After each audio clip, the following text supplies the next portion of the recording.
नमस्कार दोस्तों, स्वागत है आपका हमारा स्टडी पॉइंट में। चलिए दोस्तों, पहला क्वेश्चन हमारा है, how do we use a magnet compass to find the direction. Magnet compass का दोस्तों हम कैसे यूज़ करते हैं डायरेक्शन फाइंड करने के लिए। इसका आंसर यहाँ पे मैंने आपको एक्सप्लेन किया, आप देख सकते हैं। This is work because the earth itself has a magnetic field. यहाँ दोस्तों आपका जो अर्थ है इसके पास खुद की मैग्नेटिक फील्ड होती है, तो इसी के बेसिस पे आपका मैग्नेट कंपास जो है वो वर्क करता है। ठीक है, क्योंकि अर्थ की जो मैग्नेटिक फील्ड है वो बार मैग्नेट के साथ बिहेव करती है। ठीक है, so the needle of compass align with the earth magnetic field direction and point the north and south direction at once. तो आपको पता है जब किसी भी मैग्नेट को आप फ्रीली सस्पेंड करते हैं तो नॉर्थ और साउथ डायरेक्शन में लाई करता है, तो उसी की बिहाफ पे जो आपका है ये मैग्नेटिक कंपास जो है ये डायरेक्शन को फाइंड करने में हेल्प करता है। ठीक है दोस्तों, चलिए आप इस क्वेश्चन को लिख लीजिए आंसर इसका, इसके बाद मैं आपका अगला आंसर करा रहा हूँ। चलिए question number second, how many north poles and south poles would there be in all if you break a magnet in 20 pieces. यहाँ पे क्वेश्चन कह रहा है दोस्तों कि अगर हम मैग्नेट को ब्रेक करते हैं 20 पीसेस में तो कितने इसमें नॉर्थ और साउथ पोल फॉर्म होंगे। तो आपको पता है कि किसी भी मैग्नेट को अगर आप कितने भी पीसेस में डिवाइड करेंगे तो उसमें दो पोल्स आपके राइज हो जाएंगे। अगर मैग्नेट को हम सेवरल नंबर ऑफ पीसेस में डिवाइड करते हैं तो उसमें दो पोल्स आपके राइज हो जाएंगे, तो इसलिए इसमें 20 नॉर्थ और 20 साउथ पोल्स आपके प्रेजेंट हो जाएंगे। ठीक है, तो यही आपका आंसर है, आप इसको देख करके आसानी से लिख सकते हैं, लिख लीजिए इसको।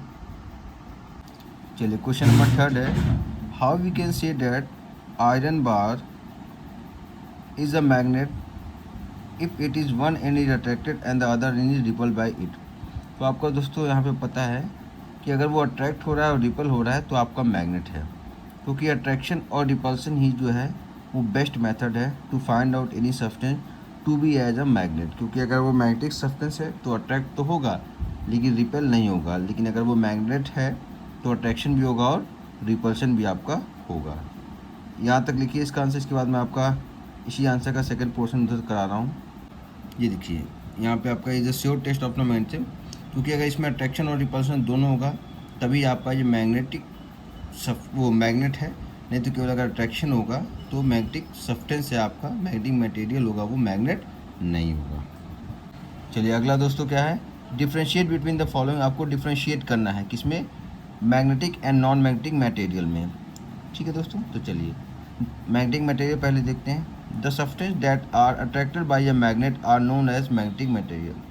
तो ऐसा कोई सब्सटेंस जो मैग्नेट से अट्रैक्ट होता है वो आपका मैग्नेटिक मटेरियल होता है। ठीक है, इसमें एग्जांपल जो आपका हो जाएगा आयरन, कोबाल्ट और निकल, ये कुछ एग्जांपल आपके मैग्नेटिक सब्सटेंसेस के जो कि मैग्नेट से अट्रैक्ट होते हैं। अभी बात करते हैं नॉन मैग्नेटिक सब्सटेंस की, तो जस्ट अपोजिट ऑफ मैग्नेट हो जाएगा कि the substances that are not attracted by a magnet are known as non magnetic substance. तो ऐसे मटेरियल, ऐसे सब्सटेंस जो मैग्नेट से अट्रैक्ट नहीं होते हैं उनको हम नॉन मैग्नेटिक सब्सटेंस या मटेरियल बोलते हैं।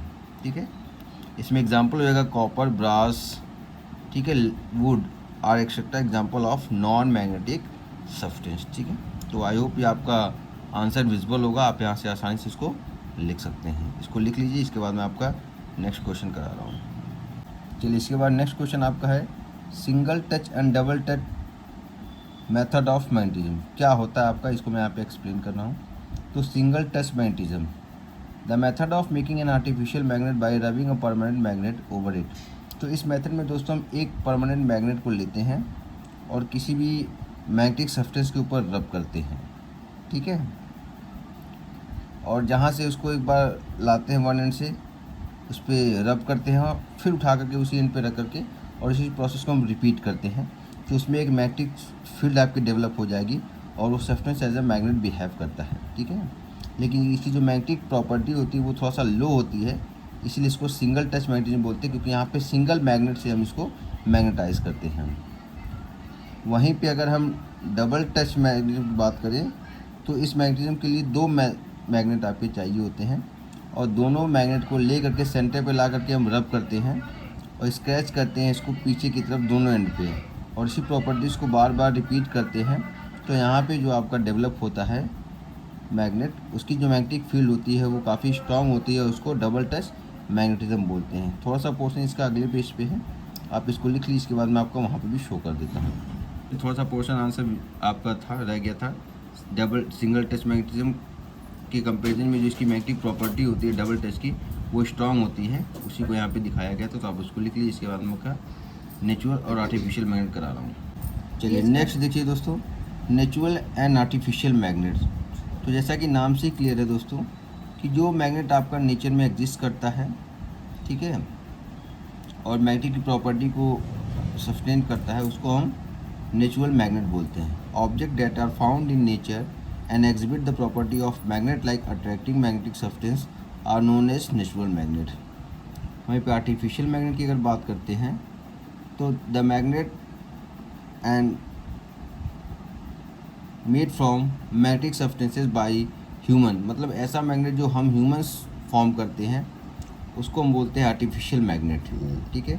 दे are various in shape and sizes, ठीक है।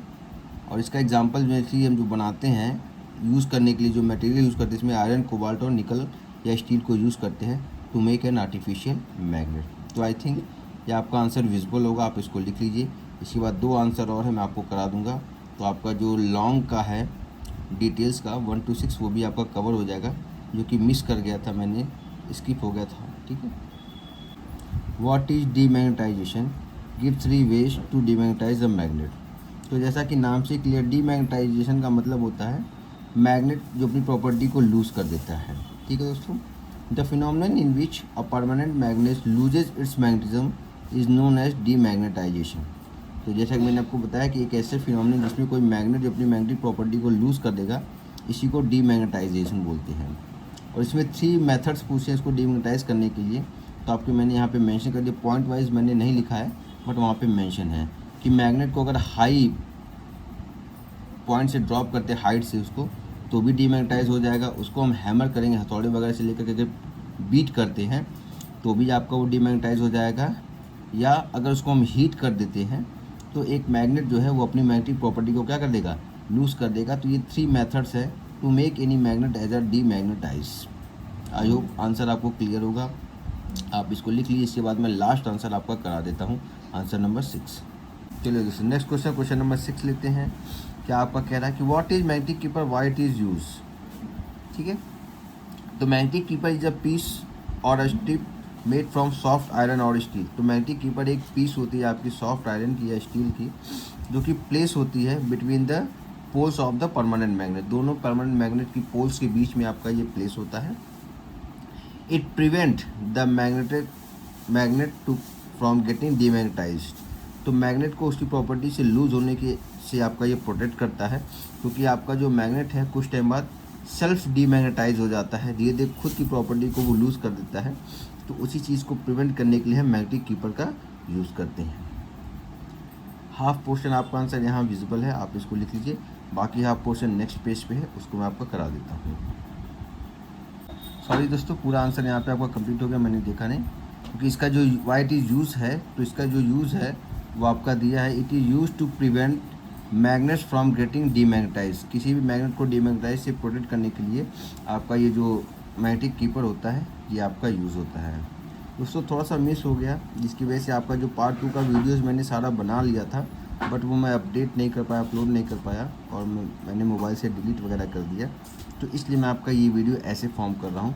बाकी नेक्स्ट टाइम से मैं आपका जैसे बोर्ड पे यूजुअली पढ़ाता था, एक्सप्लेन करता था, वैसे ही सारी वीडियोज़ को फॉर्म करूँगा, क्योंकि टाइम की कमी थोड़ा सा है और मैंने पार्ट 3 अपलोड कर दिया है, तो बच्चों को प्रॉब्लम हो रही है आंसर लिखने के लिए, इसलिए पार्ट 2 को मैंने रैंडमली ऐसे ही एट रैंडम बना दिया है। तो इसके लिए आपको परेशान होने की ज़रूरत नहीं है।